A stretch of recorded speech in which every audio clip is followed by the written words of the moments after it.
मोर्चा खरं तर निघायला पाहिजे होता.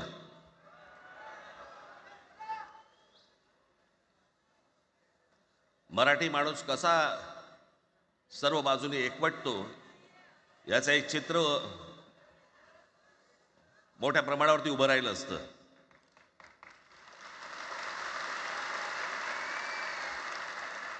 पण नुसत्या मोर्चाच्या चर्चेनेच माघार घ्यावी लागली. कोणत्याही वादापेक्षा आणि कुठच्याही भांडणापेक्षा महाराष्ट्र मोठा आहे.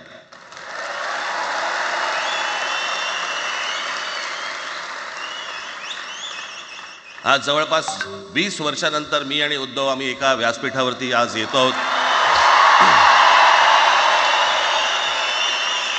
जे माननीय बाळासाहेबांना जमलं नाही, जे अनेकांना जमलं नाही, आम्हाला दोघांना एकत्र आणायचं, ते देवेंद्र फडणवीसला जमलं. आणि हिंदी कशासाठी? हिंदी कोणासाठी? हिंदी त्या लहान लहान मुलांवरती जबरदस्ती करताय तुम्ही. कोणाला विचारायचं नाही, शिक्षण तज्ज्ञांना काही विचारायचं नाही, कोणाला काही विचारायचं नाही. बस आमची सत्ता आहे, आमच्याकडे बहुमत आहे, आम्ही लादणार.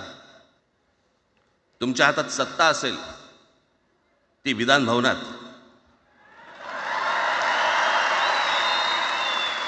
आमच्याकडे सत्ता आहे रस्त्यावर.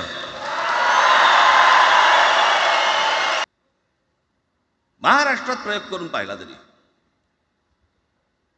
दक्षिणेची राज्य तर हिंग लावून विचारत नाही त्यांना. पण महाराष्ट्र ज्या वेळेला पेटून उठतो त्यावेळेला काय घडतं आणि काय होतं हे आज राज्यकर्त्यांना समजलं असेल. त्याशिवाय का माघार घेतली? यांनी फक्त चाचपडून पाहिलं, चाचपडून. मुंबई स्वतंत्र करता येते का याच्यासाठी अगोदर जरा थोडंसं भाषेला डिवचून बघू. महाराष्ट्र शांत राहिला तर पुढे ते पाऊल टाकू.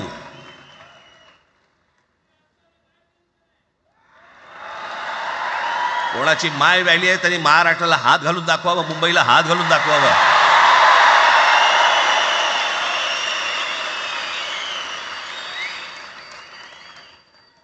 त्या मजाक वाटला काय? आम्ही शांत आहोत याचा अर्थ गांडू नाही आहोत.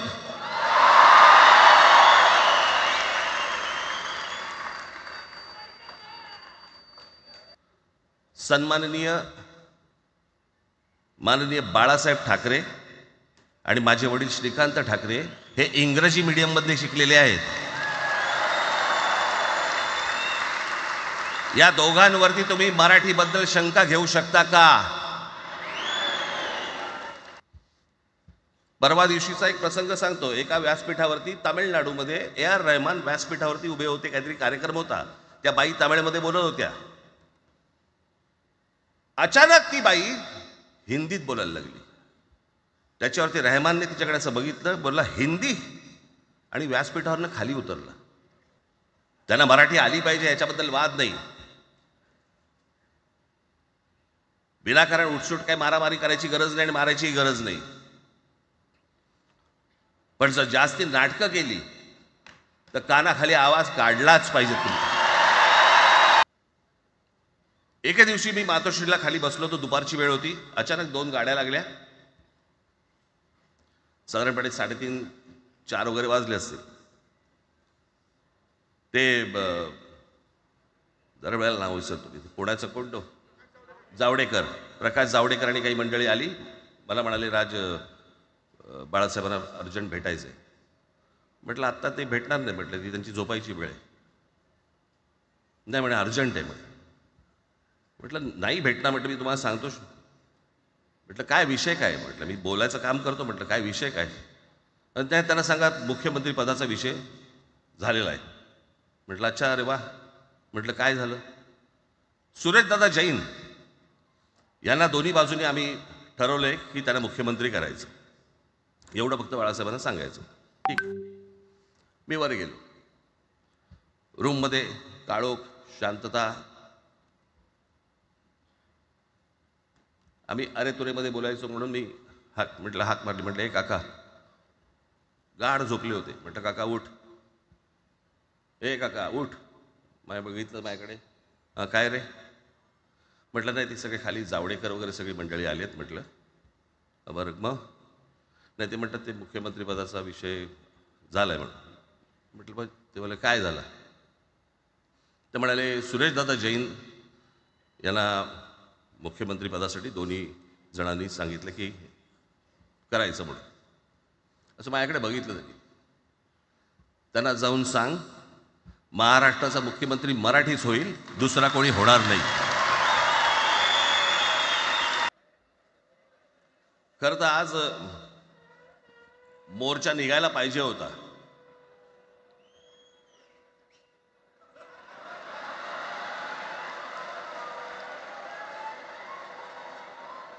तोंडानेच आहे ना?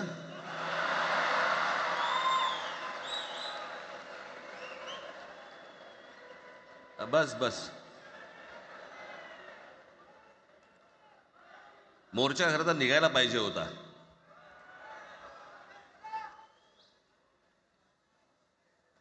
मराठी माणूस कसा सर्व बाजूने एकवटतो याचं एक चित्र मोठ्या प्रमाणावरती उभं राहिलं असतं.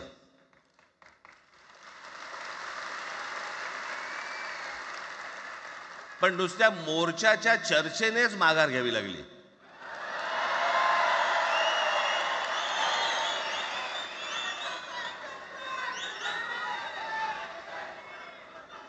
खरं तर आजचाही मेळावा हा खरं तर शिवतीर्थावरती मैदानात व्हायला पाहिजे होता.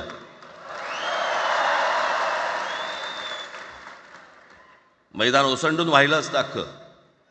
पण पाऊस आहे, पावसामध्ये सगळ्या ठिकाणी अशा प्रकारचे काही जागा मिळत नाहीत फारशा मुंबईमध्ये. आणि म्हणून आज तुम्हाला सर्वांना इथे यावं लागलं. मी बाहेर जे उभे आहेत त्यांची मी दिलगिरी व्यक्त करतो की त्यांना आतमध्ये येता नाही आलं. परंतु आता काही स्क्रीनवरती आठवा.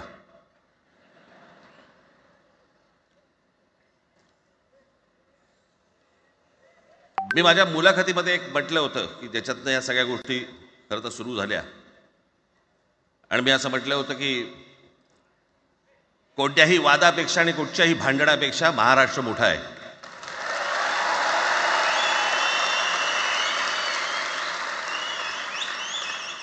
आज जवळपास 20 वर्षानंतर मी आणि उद्धव आम्ही एका व्यासपीठावरती आज येतो आहोत.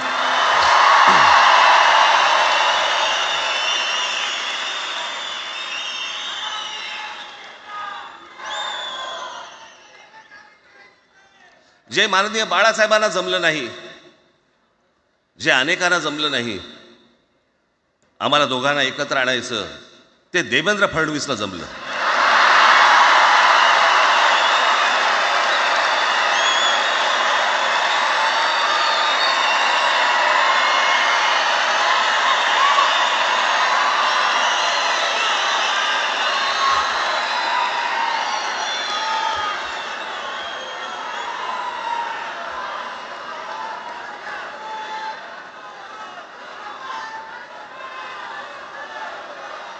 आता बऱ्याच सगळे चॅनल्सचे सगळे कॅमेरे तिकडे लागले, तिकडे लागले, इकडे लागलेत.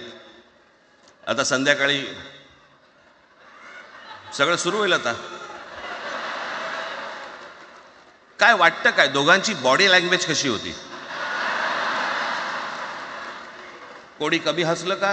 कोणी जास्ती हसलं का? कोणी बोलतायत का?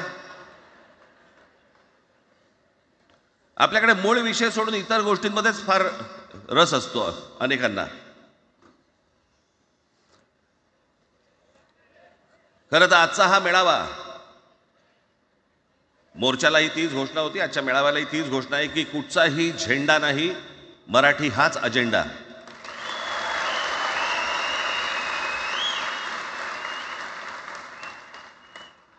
माझ्या मराठीकडे, माझ्या महाराष्ट्राकडे वेडावाकड्या नजरेने पाहायचं नाही कोणी.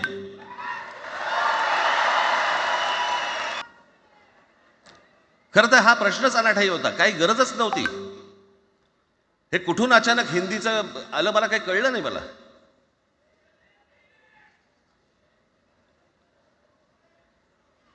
आणि हिंदी कशासाठी? हिंदी कोणासाठी हिंदी? त्या लहान लहान मुलांवरती जबरदस्ती करताय तुम्ही.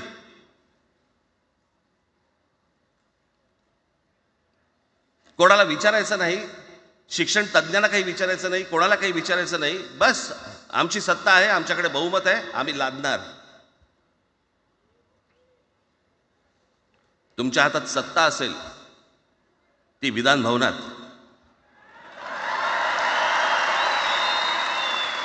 आमच्याकडे सत्ता आहे रस्त्यावर.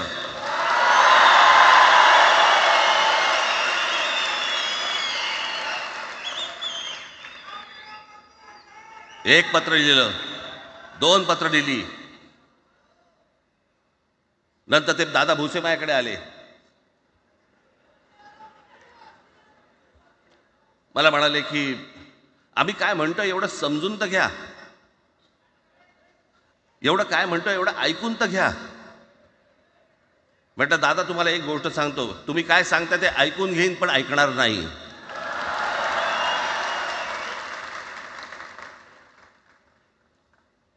मराठीच्या विषयामध्ये त्याच्यात तुम्ही तिसरी भाषा लादताय. त्रिभाषा सूत्र, कुठलं त्रिभाषा सूत्र आणलं? त्रिभाषा सूत्र ज्या वेळेला आलं ते फक्त सेंट्रल गव्हर्नमेंट आणि राज्य सरकार, केंद्र सरकार आणि राज्य सरकार यांच्यामधल्या दुव्यासाठी म्हणून हे त्रिभाषा सूत्र फक्त आणलं. आज कोर्टातही नाही, तुम्ही हायकोर्टात जा, सुप्रीम कोर्टात जा, इंग्रजीमध्ये सगळ्या गोष्टी होतात. कुठे आहे त्रिभाषा सूत्र? मग मला सांगायला लागले म्हणे केंद्रीय शिक्षण धोरणामध्ये, त्या धोरणातही नाही राह, केंद्राच्या शिक्षण धोरणात, इतर कोणत्या राज्यातही नाही.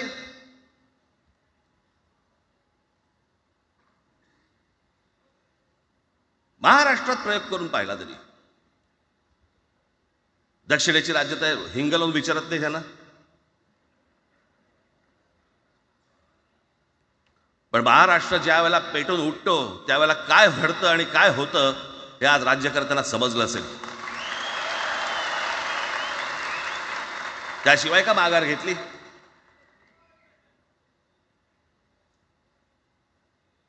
विनाकारण आणलेला विषय होता.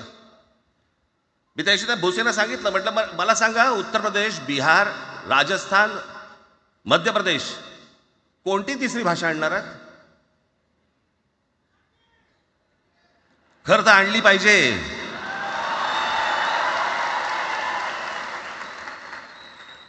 गंमत बघा, हिंदी भाषिक राज्य आहेत ती आर्थिकदृष्ट्या मागास,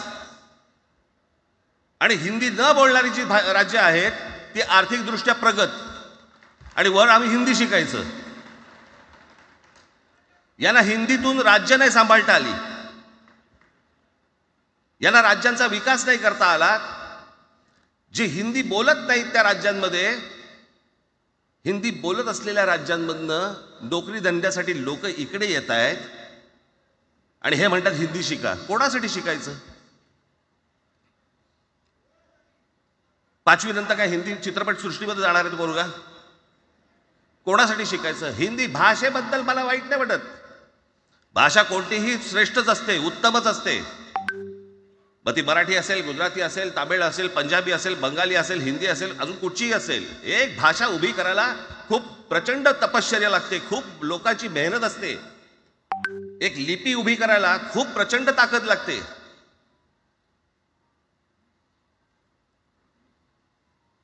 अशाच भाषा काय उभ्या राहत नसतात.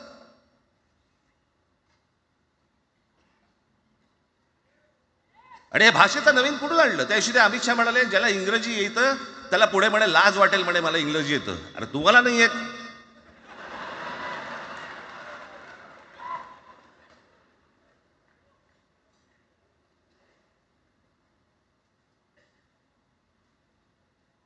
या संपूर्ण हिंद प्रांतावरती 125 वर्ष, 1400 वर्ष मराठ्यांनी राज्य केलं. 1400 वर्ष इतक्या राज्यांवरती आम्ही राज्य केलं. तो त्यावेळेला राज्यच नव्हती, पण जे प्रदेश होते त्याच्यावरती राज्य केलं. आम्ही मराठी लादली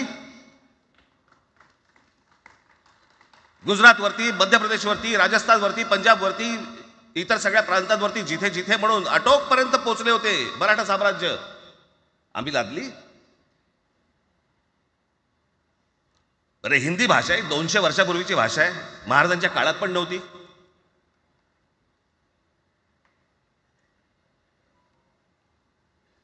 कशासाठी आणि कोणासाठी आणि काय करायचे नेमकं?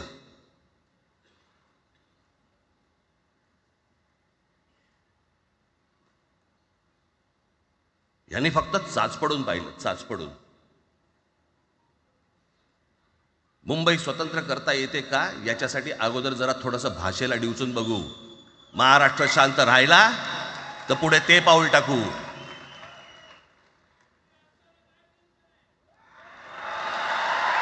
कोणाची माय व्हॅली आहे त्यांनी महाराष्ट्राला हात घालून दाखवावं, मुंबईला हात घालून दाखवावं.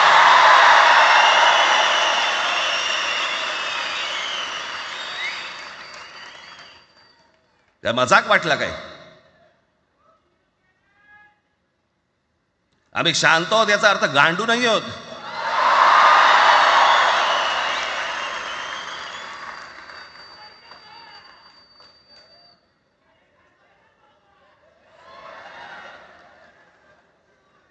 काही अंगावरती लादायचा प्रयत्न करता आणि मग आता माघार घेतली ना, मग माघार घेतली त्याचं काय करायचं? मग वेगळ्या ठिकाणी वळवा सगळं प्रकरण. वेगळ्या ठिकाणी म्हणजे कुठे? ठाकरेंची मुलं इंग्रजी मीडियम मध्ये शिकली, बरं, मग पुढे?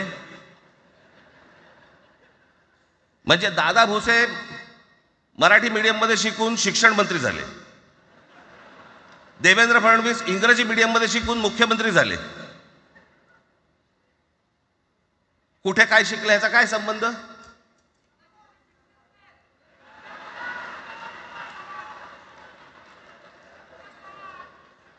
अहो, कोणाकोणाची मुलं इथे परदेशामध्ये शिकतायत, याद्या आहेत आमच्याकडे. त्याचं काय करणार आहात तुम्ही? आणि त्याच्यातल्या त्याच्यात मंत्रिमंडळातल्या एक एक मंत्र्याचं हिंदी आहे का? फेफरं येईल, फेफरं.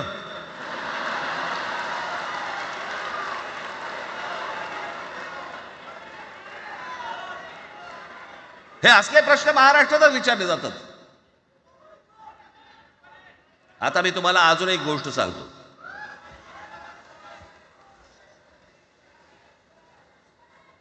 आम्ही मराठी मीडियम मध्ये शिकलो, हो शिकलो. आमची मुलं इंग्रजी मीडियम मध्ये शिकली, हो शिकली. मग याच्यावरती तुम्ही प्रश्न काय उपस्थित केला? ह्यांना मराठीचा पुळका कसा? हे इंग्रजी मीडियम मध्ये टाकतात. बरं, माननीय बाळासाहेब ठाकरे आणि माझे वडील श्रीकांत ठाकरे हे इंग्रजी मीडियम मध्ये शिकलेले आहेत. या दोघांवरती तुम्ही मराठीबद्दल शंका घेऊ शकता का? Lalkrishna Advani Saint Patrick high school Christian missionary school मध्ये शिकले. हिंदुत्वावर शंका घेऊ का त्यांच्या? कॉन्व्हेंट स्कूल मध्ये शिकलेले आहेत अडवाणी. दक्षिण भारतामध्ये बघा, तमिळच्या प्रश्नावरती, तेलुगूच्या प्रश्नावरती कडवटपणे समोर येऊन उभे राहतात. कोण विचारते तर ना, तुमची मुलं कुठे शिकली आणि तुम्ही कुठे शिकलात?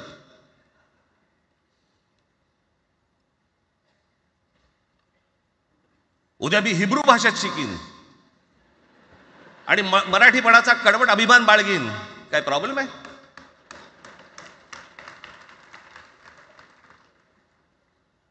मी आता तुमच्याकडे दक्षिणेतले इंग्रजीमध्ये, मी अगदी थोडक्यात यादी आणली आहे. दक्षिण भारतातील इंग्रजी माध्यमात शिकलेले नेते आणि अभिनेते: Jayalalithaa Doveton English medium school, Stalin English medium school Loyola, Kanimozhi Presentation convent school, Udhayanidhi म्हणजे करुणानिधींचा नातू डॉन बॉस्को, चंद्रबाबू नायडू वडील इंग्लिश टीचर होते, शिक्षण इंग्रजी माध्यमात झालं. पवन कल्याण आंध्र उपमुख्यमंत्री, शिक्षण सेंट ॲन. नारा लोकेश NTRचा नातू, चंद्रबाबूंचा मुलगा, Stanford school. Kamal Haasan Santhome high school. अभिनेता विक्रम मॉटफोर्ड स्कूल. अभिनेता Surya English medium. AR Rahman आधी पद्मशेषाद्री बालभवन आणि नंतर मद्रास क्रिश्चनरी हायस्कूल. परवा दिवशीचा एक प्रसंग सांगतो. एका व्यासपीठावरती तामिळनाडूमध्ये AR रहमान व्यासपीठावरती उभे होते, काहीतरी कार्यक्रम होता. त्या बाई तामिळमध्ये बोलत होत्या. अचानक ती बाई हिंदीत बोलायला लागली. त्याच्यावरती रहमानने तिच्याकडे असं बघितलं, बोलला हिंदी, आणि व्यासपीठावरनं खाली उतरला.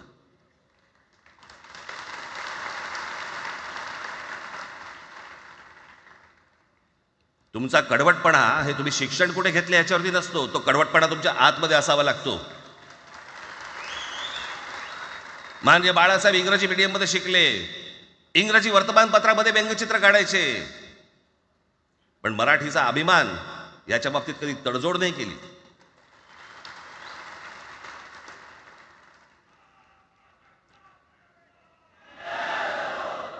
म्हणे एक भाषा म्हणे सगळ्यांनाच बांधून ठेवते. कुठची एक भाषा? आजपर्यंत काय वाकडं झालं? म्हणजे आपल्या संरक्षण खात्यामध्ये घ्या, आपल्या संरक्षण खात्यामध्ये जेवढी रेजिमेंट्स आहेत, मी फक्त तुम्हाला नावं वाचून दाखवतो. मद्रास रेजिमेंट आहे, राजपुताना रायफल्स आहे, राजपूत रेजिमेंट आहे, डोगरा रेजिमेंट आहे, सीख रेजिमेंट आहे, जाट रेजिमेंट आहे, पॅराशूट रेजिमेंट आहे, पंजाब रेजिमेंट आहे, ग्रेनेडियर्स आहेत, सीख लाईट इन्फंट्री आहे, मराठा लाईट इन्फंट्री आहे, गढवाल रायफल्स आहे, कुमाऊ रेजिमेंट आहे, आसाम रेजिमेंट आहे, बिहार रेजिमेंट आहे, महार रेजिमेंट आहे, जम्मू काश्मीर रायफल्स आहे, जम्मू आणि काश्मीर लाईट इन्फंट्री आहे, नागा रेजिमेंट आहे, गोरखा रायफल्स आहे, गोरखा रायफल्स आहे, त्याच्यानंतर तुमचं लडाख स्काउट्स आहे, अरुणाचल स्काउट्स आहे, सिक्कीम स्काउट्स आहे. इतक्या राज्यांच्या आज आपल्या संरक्षण खात्यामध्ये लोक आहेत आणि इतक्या रेजिमेंट्स आहेत. शत्रू दिसला की एकत्र तुटून पडतात ना. भाषेचा प्रश्न येतो कुठे?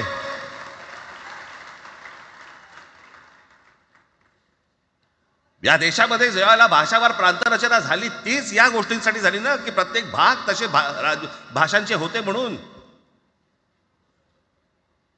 मग या सगळ्या गोष्टी का सुरू केल्यात तुम्ही? कशासाठी सुरू केल्यात? काय याच्या मागचं राजकारण? आत्ता सांगून ठेवतो. आज तुम्ही सगळेजण मराठी म्हणून एकत्र आलात. आज महाराष्ट्रामधला तमाम मराठी आज मराठी म्हणून एकत्र आला. टाळ्या वाजू नका. मी काय सांगतोय नीट ऐका. याचा पुढचं राजकारण ह्यांचं पुन्हा तुम्हाला जातीमध्ये विभागायला सुरुवात करतील. पुन्हा हे जातीचं कार्ड खेळायला सुरुवात करणार. मराठी म्हणून तुम्हाला कधी एकत्र येऊ देणार नाहीत. हे जातीपातीमध्ये विभागायला सुरुवात करतील. आता हे सुरू केलं. काल कोणाच्या ते व्यापाऱ्याच्या कानफडीत मारली मीरा भाईंदरला. त्याच्या काही इथे लिहिलं होतं काय गुजराती?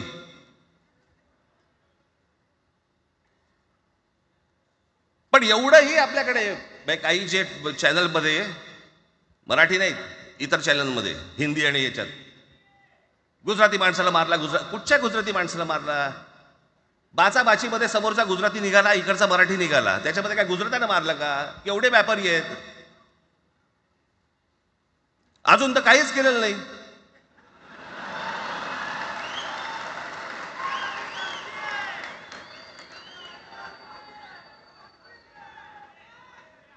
अर्थात त्यांना मराठी आली पाहिजे याच्याबद्दल वाद नाही. विनाकारण उठसूट काय मारामारी करायची गरज नाही आणि मारायची गरज नाही. पण जर जास्ती नाटकं केली तर कानाखाली आवाज काढलाच पाहिजे तुम्ही. पण चूक त्यांची असली पाहिजे.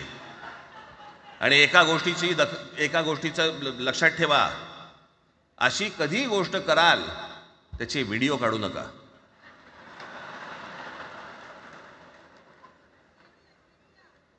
आपल्यामध्येच त्यांना कळलं पाहिजे.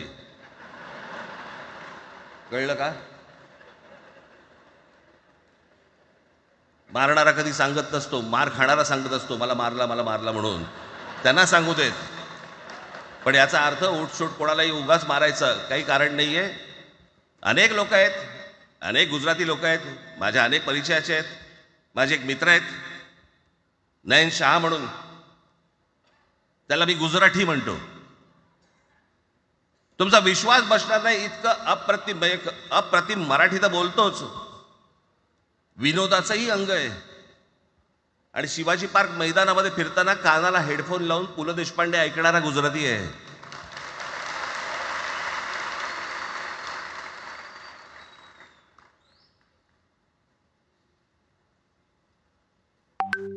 मी मगाशी तुम्हाला सांगितलं की हे मराठीचं बाळकडू, आमच्यासाठी ते बाळकडूच होतं.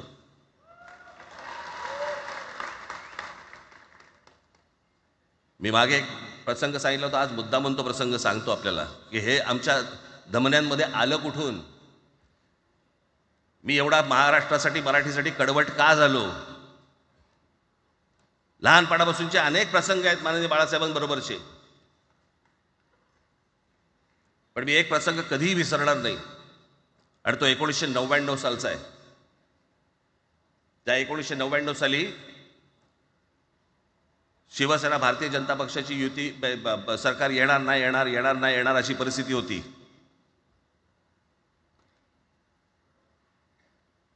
पवार साहेब त्यावेळेला त्यांनी राष्ट्रवादी काँग्रेस पक्ष स्थापन केला होता. वेगवेगळे लढले होते आणि मग सगळ्या त्या वादामध्ये, शिवसेना भारतीय जनता पक्षाच्या त्या वादामध्ये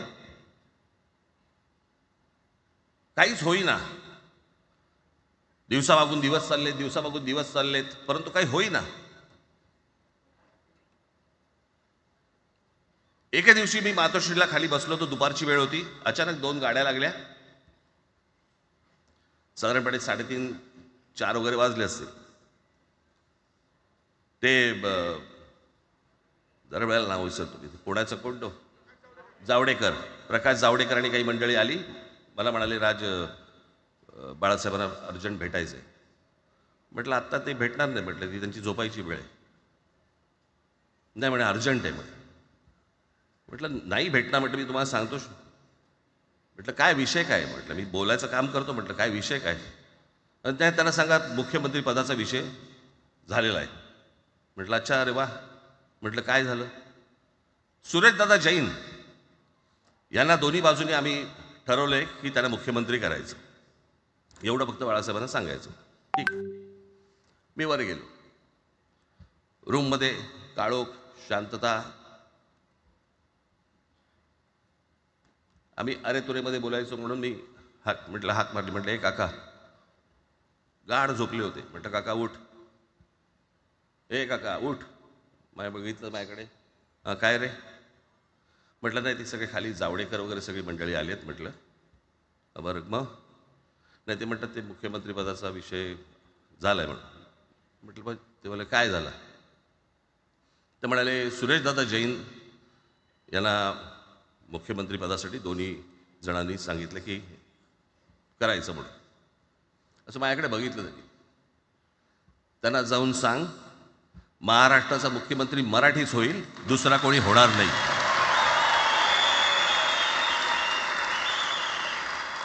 मराठी या एका विषयासाठी मला तिकडे कळलं की या माणसाने सत्तेवर लाथ मारली.